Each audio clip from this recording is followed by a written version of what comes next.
एक बार फिर से आप सभी का बहुत बहुत स्वागत है। आज का वीडियो कक्षा 10वीं के छात्रों के लिए बेहद इंपॉर्टेंट है, क्योंकि इस वीडियो में आपको हिंदी के 32 नंबर दिलाने वाला हूं। जी हाँ, हमारा पूरा प्रयास है आपको हिंदी के जो ऑब्जेक्टिव आने वाले हैं 32 नंबर के, वो एक नंबर भी ना छूटे। वीडियो बड़ा होगा लेकिन आपको वीडियो पूरा देखना है और 32 में 32 नंबर करके जाना है। जी हाँ, वीडियो बेहद इंपॉर्टेंट है। आप सभी छात्रों के कक्षा 10वीं के जितने छात्र हैं, आज मैं आपके लिए ऑब्जेक्टिव का पूरा 1 घंटे क्लास लेके आ गया हूँ। जी हाँ, 1 घंटे आपकी क्लास चलने वाली है, तो आप सभी के लिए वीडियो बेहद इंपॉर्टेंट होना है। तो 1 घंटे आप लोग कहीं मत जाइएगा, सारे क्वेश्चन करके जाइए, जिससे कि आप 32 लेके जाइए। तो चलिए टाइम बर्बाद ना करते हुए देखते हैं आज का पहला क्वेश्चन। पहला क्वेश्चन हमारे सामने ये रहा कि प्रयोगवाद के जनक माने जाते हैं। जी हाँ, प्रयोगवाद के जनक माने जाते हैं। 4 ऑप्शन आपके सामने है, तो इसका उत्तर हो जाएगा अगेन। थोड़ा टाइम कम है तो जल्दी जल्दी करेंगे। पहला हो जाए अगेन। दूसरा, सूर्यकांत त्रिपाठी निराला किस वाद के कवि माने जाते हैं? बहुत इंपॉर्टेंट क्वेश्चन है आपका ये, इसको आप ट्रिपल स्टार कर लेना। सूर्यकांत त्रिपाठी निराला किस वाद के कवि माने जाते हैं? तो ये आपके छायावाद के कवि माने जाते हैं। ठीक है। तीसरा, भक्ति काल के काव्य का मुख्य विषय है। इंपॉर्टेंट क्वेश्चन है भी आपका, ट्रिपल स्टार क्वेश्चन है कि भक्ति काल के काव्य का मुख्य विषय है। इसका आपको हो जाएगा भक्ति भावना। क्वेश्चन नंबर 4 पे आ जाते हैं कि कृष्ण भक्ति शाखा के प्रतिनिधि कवि हैं। कृष्ण भक्ति शाखा के प्रतिनिधि कवि हैं, इसका भी आपका सूरदास हो जाएगा। ऑप्शन नंबर 22 का भी करेक्ट आंसर है। चलिए पांचवा क्वेश्चन देखते हैं। पांचवा क्वेश्चन बहुत ज़्यादा इंपॉर्टेंट आपका है कि छायावाद के प्रवर्तक माने जाते हैं। छायावाद के प्रवर्तक माने जाते हैं, तो इसका भी उत्तर हो जाएगा आपका जयशंकर प्रसाद। ऑप्शन नंबर 22 का सही उत्तर है। चलिए देखते अगला कि गोपियों का मन चुरा ले गए थे। गोपियों का मन चुरा ले गए थे, कौन चुरा ले गया था? तो इसका सही उत्तर हो जाएगा आपका श्री कृष्ण। ठीक है, थोड़ा जल्दी जल्दी बोल रहा हूँ क्योंकि वीडियो आज का लंबा होने वाला है। क्वेश्चन बहुत ज़्यादा हमारे पास हैं। हमारा पूरा प्रयास है सभी छात्र अच्छे से अच्छे नंबर प्राप्त करें। सीता के विवाह की स्वयंवर में शर्त रखी गई थी। सीता के विवाह की स्वयंवर में शर्त रखी गई थी, तो साथ में का आपको हो जाएगा शिव धनुष तोड़ने की क्या शर्त रखी गई थी? तो शिव धनुष तोड़ने की शर्त रखी गई थी। ठीक है, चलिए आगे बढ़ जाते हैं कि नई कविता के कवि कौन से हैं। आपको 4 ऑप्शन दिए गए हैं, 4 कवि के नाम है, आपको बताना है कि नई कविता के कवि कौन हैं। तो भैया यहाँ पे आ जाएगा गिरजा कुमार माथुर हो जाएगा। ठीक है, ये नई कविता के कवि हैं। फिर ये 9वां क्वेश्चन आपका बेहद इंपॉर्टेंट है, काफ़ी इंपॉर्टेंट क्वेश्चन है, इसको आपको जो याद करना है। ये आप पेपर में आ चुका है कि भक्ति काल की समय सीमा मानी गई है। भक्ति काल की समय सीमा मानी गई है। चलिए यहाँ पे आपको 4 ऑप्शन दिए गए हैं, काफ़ी इंपॉर्टेंट क्वेश्चन है कि भक्ति काल की समय सीमा मानी गई है। तो यहाँ पे दिया है आपको 1375 से, देखिए आपको ऐसे सही कहें तो 1375 से 1700 तक। ठीक है ना, कहाँ तक है? 1375 से 1700 तक है। तो वहाँ यहाँ पे आपको 4 ऑप्शन दिए गए हैं, तो ऑप्शन आपका आ सही हो जाएगा ना, 1318 से 1643 तक, ये आपका सही हो जाएगा। ठीक है ना, ऑप्शन आ याद रखिएगा कि 1375 से 1700 ऐसी है नहीं, 1300 1700 के बीच को आपको आंसर सही करना है। कहाँ करेंगे आप? 1300 से 1700 के बीच जो भी दिया रहेगा वो आपको सही आंसर माना जाएगा, भक्ति काल की समय सीमा। ठीक है, चलिए आगे बढ़ जाते हैं। तुलसीदास किस काव्यधारा के कवि हैं? काफी इंपॉर्टेंट क्वेश्चन है 10वां नंबर कि तुलसीदास किस काव्यधारा के कवि हैं? तो राम भक्ति काव्यधारा। ठीक है ना, किसके कवि हैं? तो राम भक्ति काव्यधारा के कवि हैं। मैथिली शरण गुप्त की रचना, ये भी इंपॉर्टेंट क्वेश्चन है, सबको पता है कि पंचवटी मैथिली शरण गुप्त की रचना है। ठीक है, चलिए आगे बढ़ जाते हैं। क्वेश्चन नंबर आपका आ जाता है ये 12 नंबर कि उद्धव ने गोपियों को क्या संदेश दिया। ये भी इंपॉर्टेंट क्वेश्चन है कि उद्धव ने गोपियों को क्या संदेश दिया? योग साधना को। उन्होंने किसका संदेश दिया था? तो योग साधना का संदेश दिया था। चलिए आगे बढ़ते हैं। 13 नंबर कि परशुराम ने किसकी भुजाएं काटी थी? परशुराम ने किसकी भुजाएं काटी थी? 13 का ऑप्शन नंबर हो जाएगा सहस्त्रबाहु की। ठीक है, क्या हो जाएगा आपका? सहस्त्रबाहु की। ठीक है, यहाँ पे तो ऑप्शन नंबर आपका हो गया। चलिए आगे बढ़ते हैं कि फागुन माह में कौन सी ऋतु आती है? इंपॉर्टेंट क्वेश्चन है, इसको भी आप नोट कर लीजिएगा अच्छे से कि फागुन माह में कौन सी ऋतु आती है। 14 नंबर क्वेश्चन है आपका, तो इसका सही उत्तर हो जाएगा आपका बसंत ऋतु। कौन सी आती है? तो बसंत ऋतु आती है। चलिए 15 नंबर कि गिरजा कुमार माथुर के अनुसार अतीत मधुर यादों को नहीं छूता है। ठीक है, 15 नंबर आपका है। ठीक है, 15 का आपका बा हो जाएगा। चलिए 16 बहुत इंपॉर्टेंट क्वेश्चन है आपका कि कन्यादान कविता। यहाँ से क्वेश्चन आपका बनता ही बनता कन्यादान से। ठीक है ना, इस पार्ट से क्वेश्चन पक्का बनता है। 16 नंबर का आपको हो जाएगा ऑप्शन नंबर आ यथार्थवादी, ठीक है ना। कौन सी कविता है, तो यथार्थवादी आपका ये हो जाएगा। अब चलते 17 नंबर, विनय पत्रिका के कवि का क्या नाम है, काफी इंपॉर्टेंट है। विनय पत्रिका के कवि का नाम तुलसीदास जी है। पूछ लेता है कि विनय पत्रिका किसकी रचना है, तो तुलसीदास जी की रचना है, ठीक है। फिर शिव धनुष के टूटने पर कौन क्रोधित हो गए, तो शिव धनुष के टूटने पर परशुराम क्रोधित हो गए, ठीक है। फिर आपको 19 नंबर आता है, एक क्वेश्चन आपको एक बार जरूर पढ़ के जाना है, ठीक है, ताकि आपके नंबर भी न छूटे। हमारा प्रयास है कि 32 में 32 आपको प्राप्त हो। पहली बार है, सब्सक्राइब जरूर करिएगा, क्योंकि यहाँ पे आपको सारी चीज़ें पेपर भी उपलब्ध कराए जाएंगे अगर हो सकेगा तो, ठीक है। आत्मकथा के कवि हैं, प्रश्न क्रमांक 19 का उत्तर हो जाएगा 12 नंबर आपका जयशंकर प्रसाद, ठीक है। क्या हो जाएगा आपका, जयशंकर प्रसाद हो जाएगा। फिर 20वां, कथा कहते हैं, कंथा कहते हैं, किसे कहते हैं, चार ऑप्शन आपके सामने दिए गए हैं। तो 20 नंबर का हो जाएगा आपका गुदड़ी को, ठीक है ना। 21, अट नहीं रही कविता में वर्णन हुआ है, अट नहीं रही है कविता में वर्णन हुआ है, तो बसंत ऋतु का वर्णन हुआ है, तो बसंत ऋतु का। यश वैभव आदि को गिरजा कुमार माथुर मानते हैं। 22 नंबर क्वेश्चन है आपके सामने कि यश वैभव आदि को गिरजा कुमार माथुर मानते हैं, तो मृग तृष्णा क्या मानते हैं, मृग तृष्णा या फिर ब्रह्म, ठीक है। आगे बढ़ जाते हैं, तो माँ की सब बता रहे थे, ये भी आपका कन्यादान का ही क्वेश्चन है, ठीक है, कि माँ की सबसे निकट की साथी होती है तो उसकी बेटी कौन होती है, उसकी बेटी होती है। ये पार्ट कन्यादान आपका बहुत इंपॉर्टेंट है, यहाँ से गारंटेड क्वेश्चन आपके बनने वाले हैं। फिर आते हैं कन्यादान कविता के कवि हैं, 24 नंबर आ जाता है कि कन्यादान कविता के कवि हैं, तो आपका 12 नंबर ऋतुराज हो जाएगा, ठीक है ना, ऋतुराज। फिर 25 नंबर आ जाता है कि जयशंकर प्रसाद का जन्म कहाँ हुआ, हाँ, जयशंकर प्रसाद का जन्म कहाँ हुआ, इंपॉर्टेंट क्वेश्चन आपका। तो हो जाएगा आपका बनारसी कहाँ हुआ था, तो आपका बनारसी में इनका जन्म हुआ, ठीक है। आज आपके क्वेश्चन बेहद इंपॉर्टेंट हो रहे हैं, तो वीडियो मत छोड़ना, भूकाल आने वाला है, एकदम खतरनाक क्वेश्चन है। 32 में 32 दिलाने का हमारा वादा है आपसे। बस आप लोग पेपर तक जुड़े रहिएगा और वीडियो को हर भाई बहन तक पहुंचाइए, ठीक ना। ज़्यादा वीडियो को शेयर करिए, ताकि आपके व्यूज से हमें मोटिवेशन मिलता है। और आपको वीडियो कैसे लग रहे हैं कमेंट जरूर किया करिए आप लोग, ताकि हम आपके लिए और निरंतर रूप से क्वेश्चन प्रोवाइड करा सकें। चलिए, सूर्यकांत 26 नंबर, सूर्यकांत त्रिपाठी निराला का जन्म किस प्रदेश में हुआ था, सूर्यकांत त्रिपाठी निराला का जन्म किस प्रदेश में हुआ था। 26 नंबर आप क्वेश्चन है, तो इसका आपका सही उत्तर हो जाएगा 12 नंबर, पश्चिम बंगाल। कब हुआ था, तो पश्चिम बंगाल में हुआ, ठीक है। चलिए आगे बढ़ जाते हैं कि गिरजा कुमार माथुर की रचना है, गिरजा कुमार माथुर कौन सी रचना है, चार ऑप्शन आपको दिए गए हैं, तो 27 नंबर का आपका सही उत्तर हो जाएगा 12 नंबर, ठीक है। चलिए देखते हैं, तो इसमें हो जाएगा आपका ऑप्शन नंबर 12 नाश और निर्माण, ठीक है। क्या हो जाएगा आपका, नाश और निर्माण। चलिए प्रश्न क्रमांक आपका 28 देखते हैं, सूरदास के पदों की भाषा कौन सी है, सूरदास के पदों की भाषा कौन सी है, तो सबको पता है सूरदास की कौन सी भाषा थी, तो ब्रज भाषा, ठीक है ना।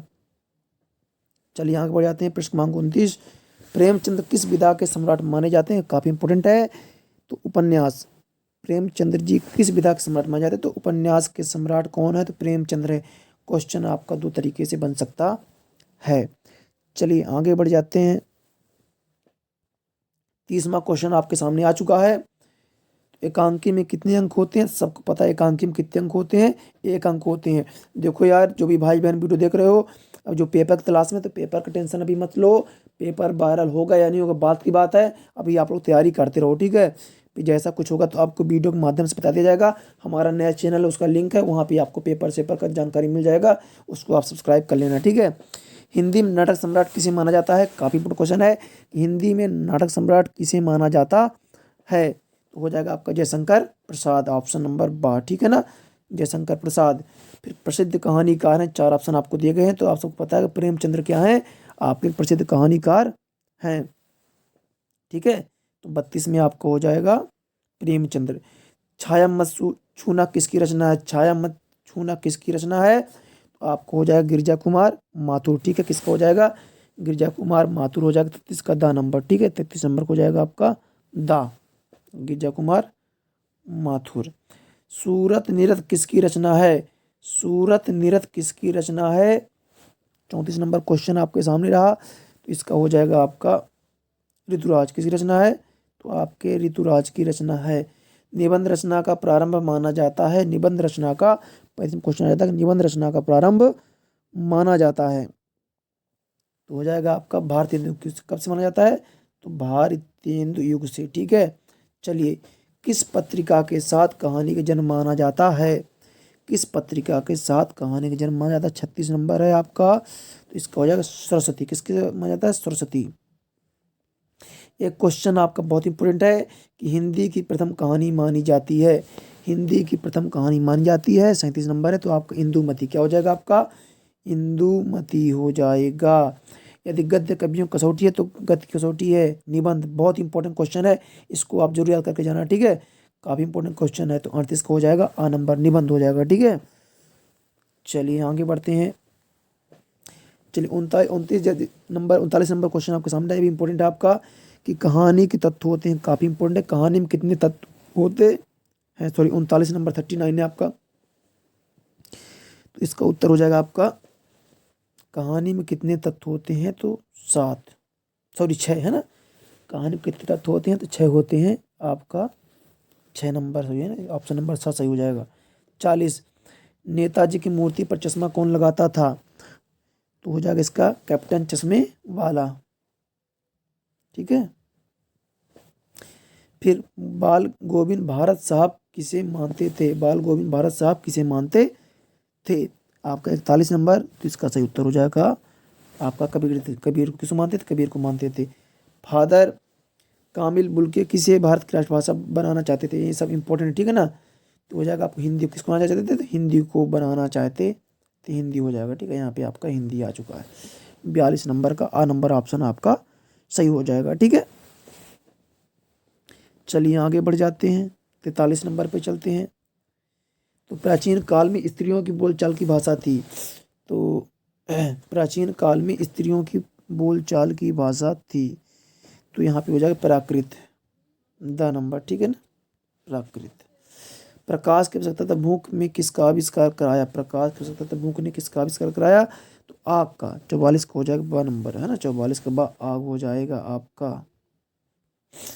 फिर आता है आगे, अंधेरे पर अंधेरा किसकी रचना है? अंधेरे पर अंधेरा किसकी रचना है? 45 नंबर आपके सामने आ चुका है, तो हो जाएगा सा, तो इसका से उत्तर हो जाएगा सर्वेश्वर दयाल सक्सेना की रचना है। ठीक है, चलिए 46 नंबर बढ़ जाते हैं। कस्बे के चौराहे पर किसकी प्रतिमा लगी थी? काफ़ी इंपॉर्टेंट क्वेश्चन है, इसको आपको जरूर तैयार कर लेना है कि कस्बे के चौराहे पर किसकी प्रतिमा लगी थी। 46 को हो जाएगा सुभाष चंद्र बोस, ऑप्शन नंबर बा। फिर 47 में जाते हैं कि बाल गोविंद भगत गाते समय क्या बजाते थे? बाल गोविंद भगत गाते समय क्या बजाते थे? तो इसका उत्तर हो जाएगा आपका खंजड़ी। क्या बजाते थे? खंजड़ी, है ना। फिर आता है 48, लेखिका मन्नू भंडारी की साहित्य रुचि को किसने विस्तार दिया? तो प्राध्यापिका सीता अग्रवाल ने उसको विस्तार दिया था। ठीक है ना, ब नंबर हो जाएगा 48 का। चलिए बढ़ जाते हैं आपके अगले 49, संस्कृत का संबंध होता है, संस्कृत का संबंध होता है तो मानव कल्याण से। किससे होता है? तो मानव कल्याण से होता है। निम्नलिखित में राम वृक्ष बेनीपुरी की रचना है, निम्नलिखित में राम वृक्ष बेनीपुरी की रचना है, तो हो जाएगा 50 नंबर का गेहूं और गुलाब। ठीक है, क्या हो जाएगा आपका? गेहूं और गुलाब हो जाएगा। चलिए, मन्नू भंडारी की कौन सी रचना है? मन्नू भंडारी की कौन सी रचना है? 51 नंबर प्रश्न आपके सामने रहा, तो इसका हो जाएगा आपका बंटी। ठीक, क्या रचना है? आपका बंटी। भदंत आनंद कौशलायन की रचना है। ठीक है, 52 नंबर क्वेश्चन आपके सामने रहा, तो बहानेबाजी। इसका क्या हो जाएगा आपका? बहानेबाजी। भोलानाथ का वास्तविक नाम क्या था? काफ़ी इंपॉर्टेंट है कि भोलानाथ का वास्तविक नाम क्या था। सारे क्वेश्चन आज मैं आपके लिए इंपॉर्टेंट लेके आया हूँ, तो यहाँ पे हो जाएगा तारकेश्वर नाथ। क्या हो जाएगा? तारकेश्वर नाथ हो जाएगा। जॉर्ज पंचम की मूर्ति की कटी नाक लगवाने किसे बुलाया गया? तो भाई मूर्तिकार को किसे बुलाया गया? तो मूर्तिकार को बुलाया गया।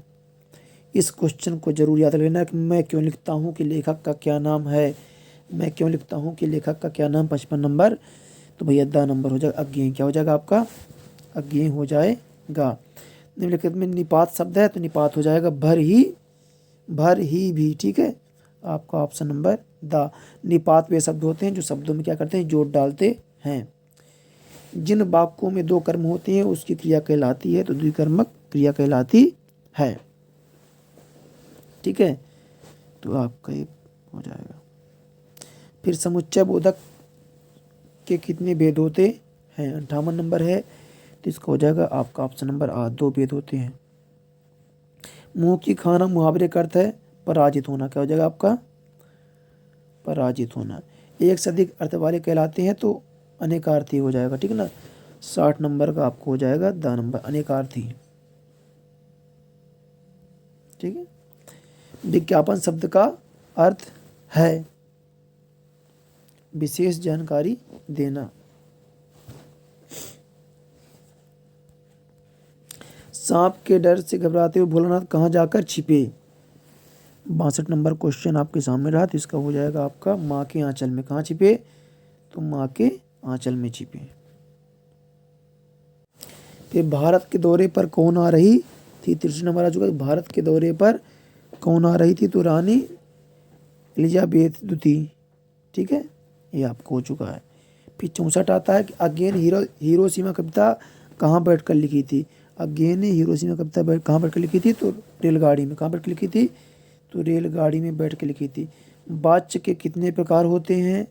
आपके सामने ये रहा, तो 65 नंबर का हो जाएगा आपका 3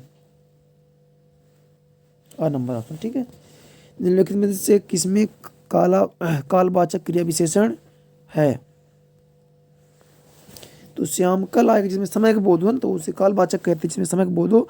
तो 66 श्याम कल आएगा, 66 का आपका 100 नंबर हो जाएगा। 67 हवा से बातें करने का अर्थ है तीव्र गति से चलना, ठीक है। दूध का दूध और पानी का पानी का अर्थ क्या अर्थ है? 68 नंबर आपके सामने सही न्याय, ठीक है। किस समास में दोनों पद प्रधान होते हैं?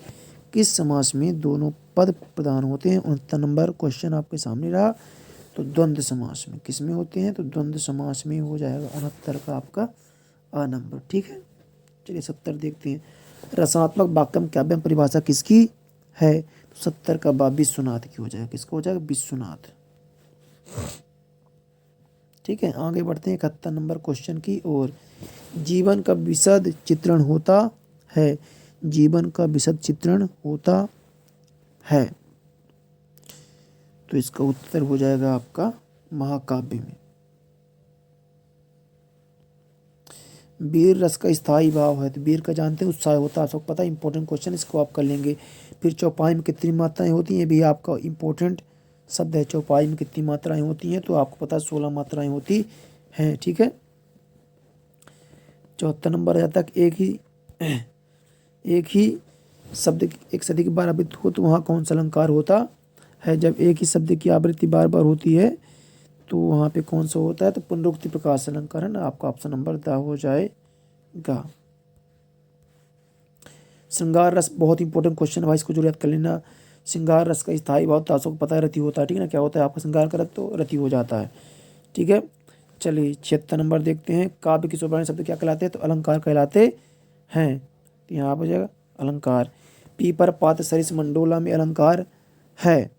77 नंबर है, तो हो जाएगा उपमा अलंकार। क्या हो जाएगा आपका? उपमा अलंकार हो जाएगा, ठीक है। फिर रघुपति राघव राजा राम में कौन सा अलंकार है? तो आपका अनुप्रास अलंकार आ जाएगा। चलिए हम लोग देख लेते हैं रिक्त स्थान की पूर्ति, ठीक है ना।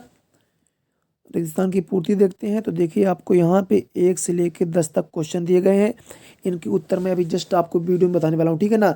आप जल्दी से क्वेश्चन का स्क्रीनशॉट ले लीजिए या फिर वीडियो रोक के लिख लीजिए, ठीक है। यहाँ पे आपको 1 नंबर से 10 नंबर तक रिक्त स्थान, ठीक है, ठीक है। अभी मैं इसकी आपको उत्तर बताने वाला हूँ, ठीक है ना। 1 से 10 तक हो गया आपका। आप 11 से लेके 21 नंबर तक आप जल्दी से इसका स्क्रीनशॉट लीजिए, अब वीडियो रोक के लिखिए, ठीक है। सारे उत्तर मैं भी आपको बताने वाला हूँ। मेरा प्रयास है कि आपके 32 नंबर सॉलिड हो जाएं आज की इस वीडियो में, ठीक है। वीडियो कितना बड़ा हो फर्क नहीं पड़ता है, आपके नंबर बनने चाहिए, ठीक है। अब आप यहाँ से 21 नंबर से स्क्रीनशॉट ले लीजिए, या फिर वीडियो है ना, आपको परेशान भी मैं उत्तर नीचे बताने वाला हूँ, ठीक है ना। गारंटेड है, आप अगर ये वीडियो देखते हो तो आपके 32 नंबर पक्के होते हैं, ठीक है। चलिए यहाँ तक हो गया आपका। अब आप 30 से 40 तक स्क्रीनशॉट लीजिए। अभी इन सब के मैं उत्तर आपको नीचे बताने वाला हूँ, ठीक है ना। आप इसका स्क्रीनशॉट लीजिए जल्दी से, ठीक है। क्योंकि आपके पास हमारे पास टाइम बहुत कम है। अब आप 41 से लीजिए 46 तक, ठीक है। 41 से 46 तक आप जल्दी स्क्रीन शॉट लीजिए, वीडियो को लिखिए वीडियो रोक के, ठीक है। अब आप लोग यहाँ से लीजिए 47 से लेकर 56 तक, या फिर आप वीडियो रोक के यहाँ पे आराम से लिख लीजिए, ठीक है।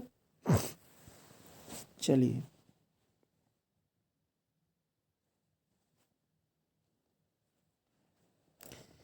क्वेश्चन आप लोग इनको स्क्रीन शॉट लीजिए ना। 59 तक हो गया आपका। चलिए अब आगे ले लेते हैं स्क्रीन शॉट।